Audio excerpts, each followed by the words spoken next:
ኦርቶዶክሳውያን የመስቀለት የመቤታችን ስሊዛችሁ እንድትገኙ ጥሪ ቀርቦላችኋል እንዳትቀሩ ምንም አይነት ነገር ተሸፍት ምንም አይነት ነገር ምልክት የሚያሳይ ነገር ይዘን እዛ ቦታ ላይ እንዳንገኝ ግማደ መስቀሉ ያመጡት ከመካ መዲናው ንጉስ ከእስላሙ ንጉስ እጅ እንዳመጡት ታውቃለህ ጌታ ሆይ ድረስ 40 ቀን ጾም ጸሎት ገባው ይሄንን ያው ዛም ያሉ ሰዎች በደንብ ያውቃል 20ውን ቀን አልበላሁም አልጠጣው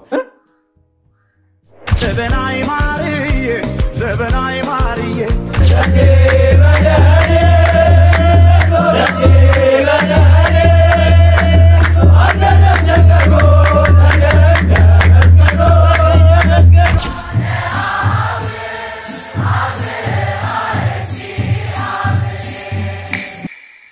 ሰላም ጤና ይስጥልኝ ውድ ያርኩ ሚዲያ ቤተሰቦች እንዴት ናችሁ እንዴት ከረማችሁ እኛ አለን እግዚአብሔር የተመሰገነ ይሁን ዛሬም እንግዲህ ወቅታዊና አዳዲስ ሆኑ ቪዲዮዎችን ይዘንላችሁ መተናል በዛሬ ቪዲዮ እንግዲህ አባቶቻችን የእመቤታችን የቅድስት ድንግል ማርያምን ስለ አድኖ ይዛችሁ በመስቀል አደባባይ እንዳትወጡ ይያሉና ወጣቶች ደግሞ የለም የእመቤታችን የቅድስት ድንግል ማርያምን ስለ አድኖ ይዘን እንወጣለን ይያሉ ሰጣገባ ውስጥ እየገቡ ይገኛል እናም በዛሬ ቪዲዮ መስቀሉን ከማክበራችሁ በፊት ስለ መስቀል አከባበር ማወቅ ያለባችሁን ነገር ይዘንላችሁ መተናል እንግዲህ መስቀሉም ደግሞ ከመካ መዲና ነው የመጣው እየተባለ ነው እሱንም ቪዲዮ የምናሳያችሁ ይሆናል ሁላችሁም እንግዲህ ይሄን ቪዲዮ ስትጀምሩት ላይክ አድርጋችሁ መጀመር እንዳትረሱ የዛሬን ቪዲዮ በነገራችን ላይ ላይክ አድርጉት ባንላችሁ ማድረጋችሁ አይቀርም ምክንያቱም ቪዲዮቹን እጅግ በጣም ስለምትወዷቸው ማለት ነው እናንተ ብቻ እስከ መጨረሻ ድረስ ቪዲዮቹን ተመልከቷቸው ሰብስክራይብ ያላደረጋችሁ ደግሞ ሰብስክራይብ በማድረግ የሚዲያችን ቤተሰብ ሁኑ እንላለን ቀጥታ ወደ መጀመሪያ ቪዲዮ 40 ቀን ጾም ጸሎት ገባው ይሄንን ያው ዛም ያሉ ሰዎች በደንብ ያውቃል 20ውን ቀን አልበላሁም አልጠጣው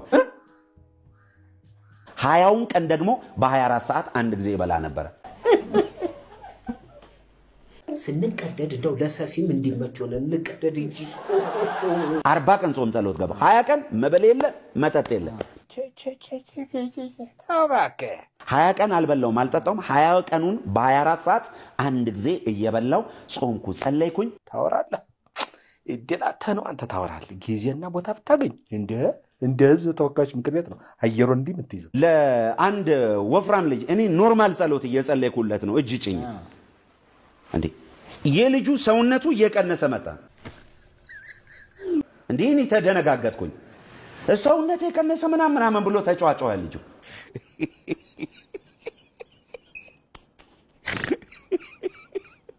በተከክሉ ሱሪው ጸፋው ከዛ ሌላ ጊዜ መጸለይ ጀመርኩ በተከክሉም ሰዎች መቀነስ ጀመሩ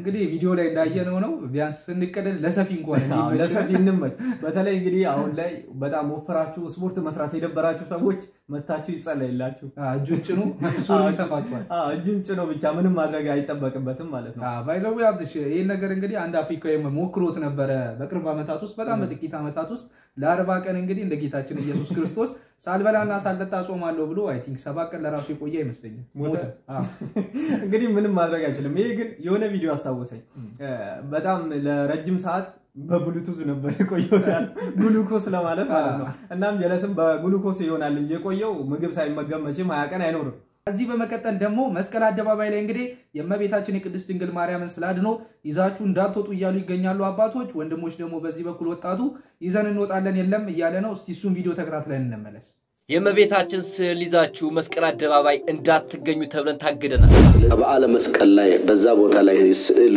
ይዘን እንገኝም ብሎ የሚቀሰቀሱ ቅስቀሳዎች ተገቢ ባለመሆናቸው የራሳችንን በዓል የሚያደበዝዝም በመሆን አባቶች በእመቤታችን ስል አፈሩም በሚመጣው የመስቀል በዓል አከባበር ላይ የእመቤታችን ስል በመስቀል አደባባይ ይዞ መገኘት ፈጽሞ የተከለከለ ነው ሲሉ መግለጫ ሰጥተዋል በተለይ የእመቤታችን ስዕል ይዘን ወጣን ማለት ራሳችን የእመቤታችንን ክብር እንደማሳጣት ነው የሚቆጠረው ምንም አይነት ነገር ተሸፍት ምንም አይነት ነገር ምልክት የሚያሳይ ነገር ይዘን እዛ ቦታ ላይ እንዳንገኝ ኦርቶዶክሳውያን የመስቀለት የእመቤታችን ስሊዛችሁ እንድትገኙ ጥሪ ቀርቦላችኋል እንዳትቀሩ አባቶች ከመንግስት ጋር ያላቸውን ግንኙነት የእመቤታችን ጥላቻነት በይፋ አሳይተዋል መንግስት ጋር መግባባት ተግባብቶ መስራት ያስፈልጋል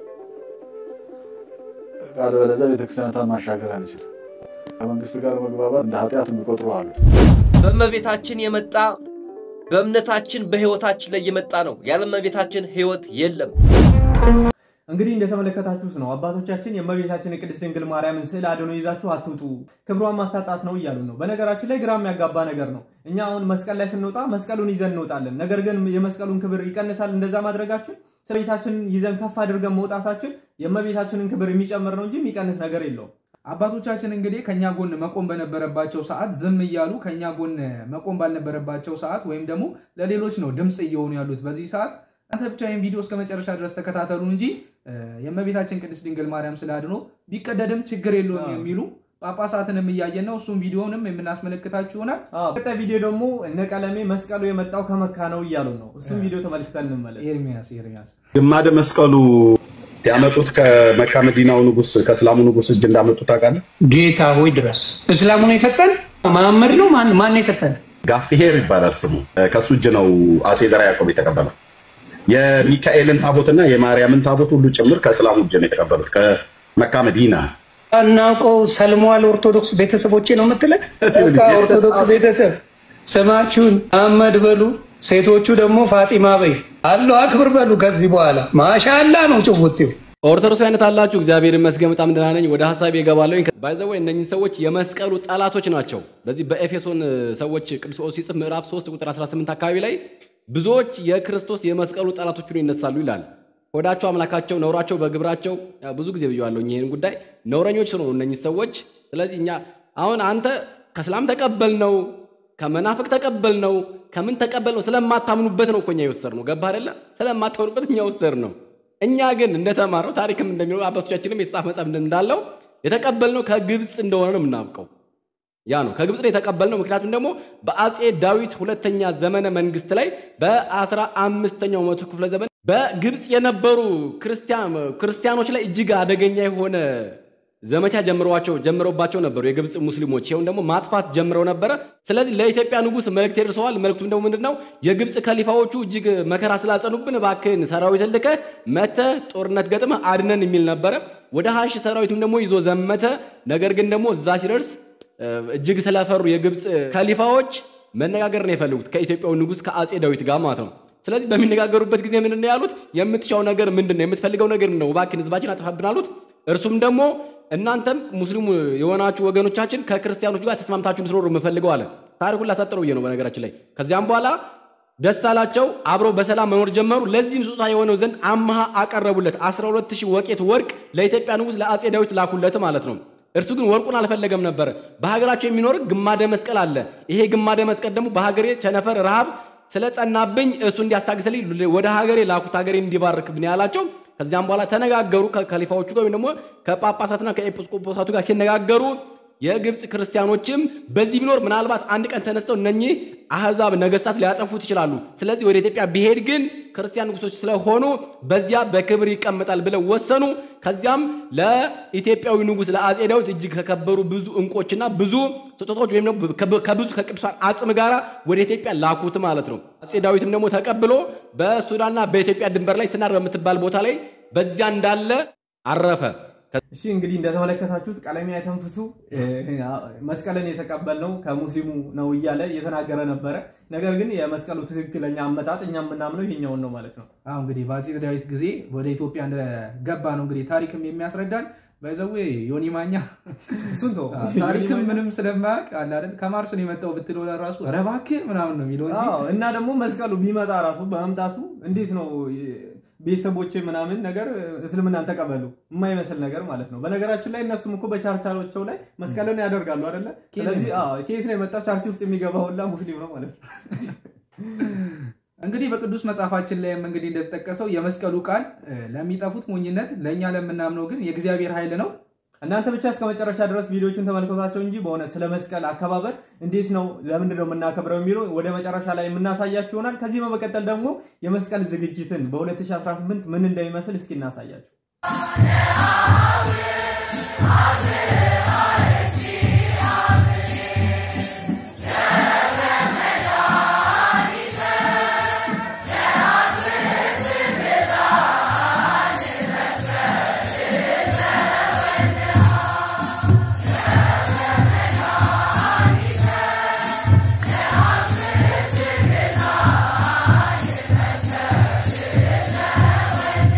Yeah.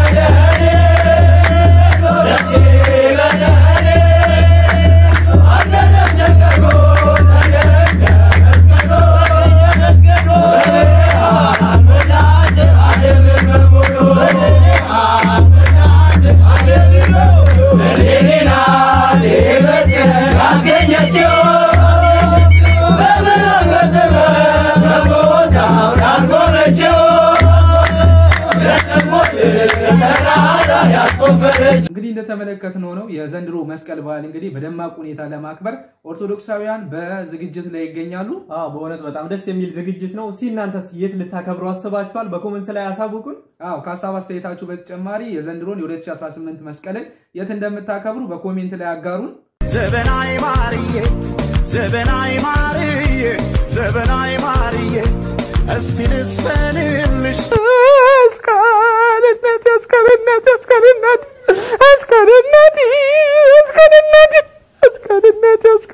አስከረናት ሰው እኮ በቁም ይሞታል ሲባል እንዲህ አይመስለኝም ነበረ። ለካ እንደዚህም ይሞታል። ቃላት የለኝም እኔ ፍቅር እስከ መቃብር ይላል። ምን እስከ መቃብር? ፍቅር በመቃብር ነው እንጂ በመቃብር እና ወዳጅ ቤተሰቦቿ ካላችሁ አባቷ ነው በሉን። ኮሜንት ላይ መታቁ ካላችሁ እንደዛ ቢሆን ደስ ይለኛል። እውነት ለመናገር ወይ አባቷ ወይ አያቷ ነው እንጂ ባሏ ነው ማለት ይከብዳል እንዴ። ኦክሲጅን አፋቸው ላይ አድርገው እንግዲህ ሰርግ ማክበር በጣም ከባድ ነው። ሰርግና ሞት አንድ ነው። አሁን ገና ገጠም አንድ ላይ። እስቲ እናንተንም ሐሳብ አስተያየት ኮሜንት ላይ አሳውቁን። እስቲ በቀጣይ ቪዲዮአችን ደግሞ ስለ ቅዱሳን ስዕላት እንግዲህ አንድ አባት ወጥተው ችግር የለውም አንድ ስዕል ተቀደደ ተብሎ አገር ይያዝልኝ ማለት አይገባም እያሉን ይገኛሉ። ከዛም አልፎ እንግዲህ እንደው መያዝ አለባቸው እንደዚህ የሚሉ ሰዎች አይነት ነገር እየተነገረ ነው። በጣም የሚያሳፍር ነገር ነው። እስቲ ቪዲዮውን ተመልክተን ነው እንመለስ። ቅዱሳን ስዕላትን ቀደዱብን። ስለዚህ የቤሳን አካላት ለምንድን ነው ይህንን ጉዳይ ለህግ አቅርበው ማያስፈጽሙልን ብለን ስንል አልነበረ? ለምንድን ነው ማይያዙት ብለን ስንል አልነበረ? አባቶች ይህን ጉዳይ ሳያውቁት ቀርተው አይደለም። በእርግጥም ያውቁታል፣ አውቀውም ዝም ብለዋል። አልፎ ተርፎ ደግሞ እኛ ደግሞ እንድንታሰር ደግሞ ጥያቄ እየጠየቁ ነው። ላንብብላችሁ ምን እንዳሉ። አቡነ ዲዮስቆሮስ የተናገሩትን ነገር ነው የምነግራችሁ። ዛሬ በነበረው ስብሰባ ላይ አቡነ ዲዮስቆሮስ ይህንን ነገር የሚናገሩትን እኛ እንድንያዝ ነው የሚፈልጉት። ላንብብላችሁ። አንድ ስዕል ቀደደ ተብሎ አጀንዳ ለመፍጠር የጽንፈኛና የነፍጠኛ አንድ ስዕል ቀደደ ተብሎ አጀንዳ ለመፍጠር የጽንፈኛና የነፍጠኛ እሺ የከተማ ወሮበላ አደራጅቶ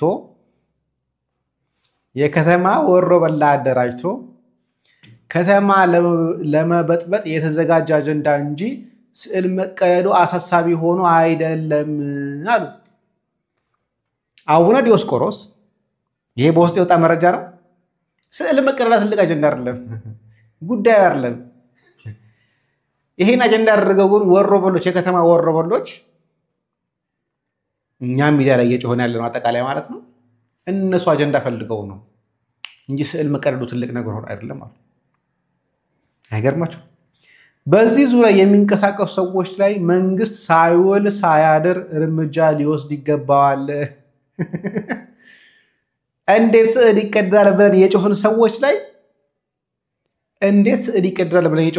ላይ መንግስት ሳይውል ሳያድር እርምጃ ሊወስድ ይገባዋል። ማን? አቡነ ዲዮስቆሮስ የቅዱስ ሲኖዶስ ጸሐፊ። እውነትም የጉድ ሀገር በጣም የሚያስጠላ ነገር ነው በእውነት የሰማነው ነገር። ለጆሮ ለራሱ ይቀፋል። እንግዲህ የሚያክል ትልቅ አባታችንን ለመናገር በእኛ አቅም በጣም ይከብዳል። ግን ከነገሩ ሁኔታ አንፃር እንግዲህ ስለ ቅዱሳት ስዕላት ተቀደዱ ብለህ ስለ ጨውክ መታሰር አለብህ። መንግስት እንደዚህ አይነት ሰዎቹ ላይ እርምጃ ሊወስድ ይገባል የሚሉት ደግሞ የቤተክርስቲያን አባቶቻችን ናቸው የምንላቸው ሰዎች ሲሆኑ በጣም ያሳዝናል። በጣም እኛ እንደውም እኮ ስንል የነበረው አባቶቻችን ስለ አድኖች ሲቀደድ ለምን ዝም ትላላችሁ? እኛ ልጆቻችሁ እየጮህን ነው፣ እናንተም ድምጽ ሁኑን እያልን ነበረ። የእኛን ጩኸት እናንተም ጩሁ፣ ይባስ ብለው ለምን ትጮሃላችሁ እየተባልን ነው አሁን ላይ። በዛ ላይ ደግሞ ህግ እርምጃ ወሰደባቸው ይላል። እንግዲህ በጣም የሚከብድ ነው በእውነት። እንግዲህ ምን አይነት ጊዜ ላይ እንደደረስን ማለት ነው። ሁሉንም አንድ ላይ እንግዲህ መፈረጅ ይከብዳል። ምክንያቱም ደግሞ አንዳንድ አባቶች በጣም ለኛ የሚጮሁ አባቶች ስላሉ ማለት ነው። በየገጠሩ እየሄዱ አገልግሎታቸውን የሚያሳልጡ አባቶች ማለት ነው። እስቲ ከዚህ ቀጣይ ባለው ቪዲዮ እንግዲህ አንድ አባታችን ደግሞ ለአገልግሎት እየሄዱ መንገድ ላይ መኪና ደክሞባቸው እንግዲህ መኪናውን ሲጎትቱ የሚያሳይ ቪዲዮ አለ። እስቲ እሱን ቪዲዮ ተከታትለን እንመለስ።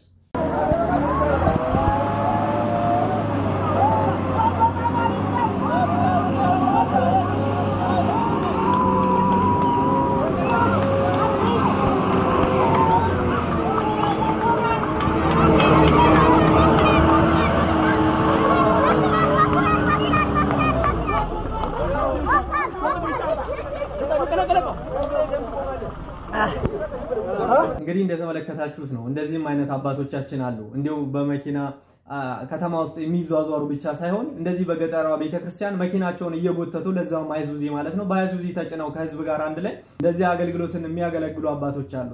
አዎ በእውነት በጣም የሚመሰገኑና የሚደነቁ አባት ናቸው። እንግዲህ አባት ሲባል እንደነዚህም አይነት አባቶች አሉ። ልክ 4 ኪሎ ላይ ወይም ደግሞ እዛው ቤተ ክህነት ቁጭ ብሎ ብቻ ማዘዝ ብቻ ሳይሆን እታች ድረስ እንግዲህ ያለው የገጠሪቷ ቤተክርስቲያን ድረስ በመሄድ አገልግሎትን የሚሰጡ ቡራኬን የሚሰጡን ድንቅ አባቶች ስላሉ እነሱን እያየን እንጽናናለን፣ እንበረታለን።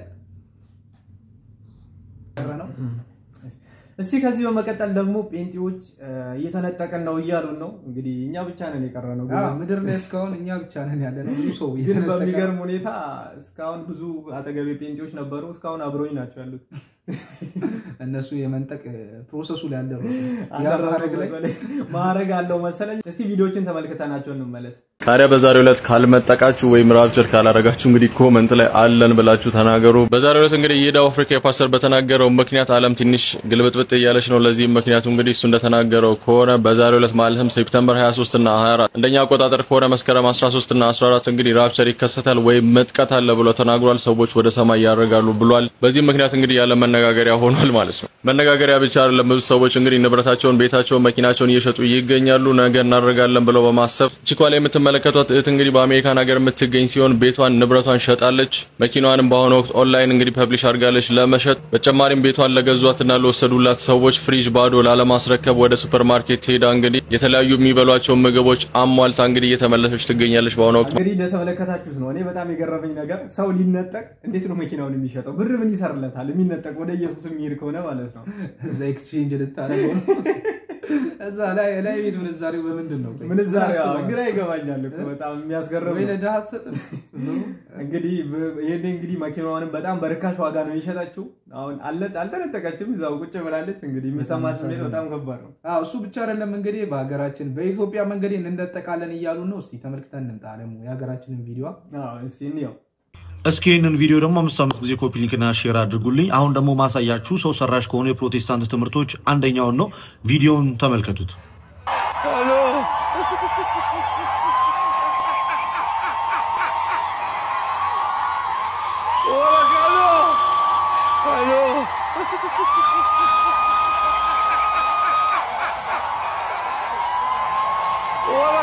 እንግዲህ እንደምትመለከቱት ነው። ህዝቡን እንግዲህ መቀለጃ አድርገውታል። መቀለጃ ብቻ በጣም ነው የሚያሳዝነኝ። ህዝቡ እንግዲህ እየተነጠቅን ነው ብሎ እንደዚህ እስከመሆን ደረጃ መድረስ ማለት ነው።